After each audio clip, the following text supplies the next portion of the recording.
Halo teman-teman, kabarnya baik kan? Kali ini saya akan mengupdate berita sorot publik terkini.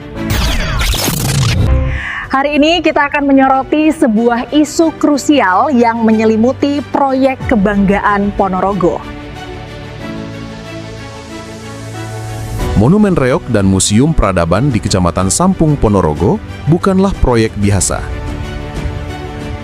Ini adalah ambisi besar pemerintah Kabupaten Ponorogo untuk membangun ikon budaya yang mendunia.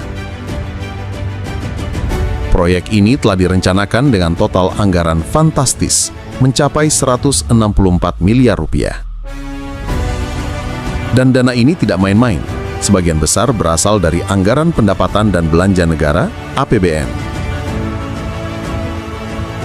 Sejak dimulainya pada tahun 2023 hingga pertengahan 2025, pembangunan fisik proyek ini sudah menyerap sekitar 73,8 miliar rupiah. Ini berarti sebagian besar monumen dan struktur dasar museum sudah berdiri.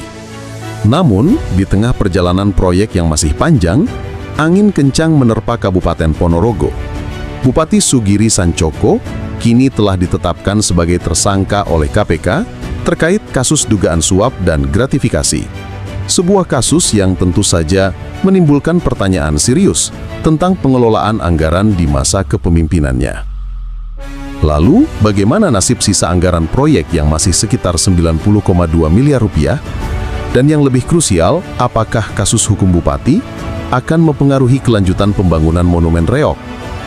Penyelidikan KPK dikabarkan juga mendalami aspek-aspek anggaran proyek di Ponorogo, termasuk potensi penyelewengan dalam proyek-proyek strategis.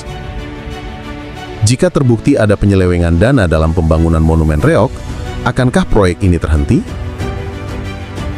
Secara umum, proyek strategis yang didanai APBN dan sudah berjalan dengan progres fisik yang signifikan, cenderung akan tetap dilanjutkan. Penghentian total akan menimbulkan kerugian negara yang lebih besar dan merugikan kepentingan publik. Namun yang pasti, jika ada temuan penyelewengan, proyek ini akan menghadapi: pertama, audit menyeluruh dari KPK dan BPK terhadap setiap rupiah anggaran. Kedua, penundaan dan peninjauan ulang.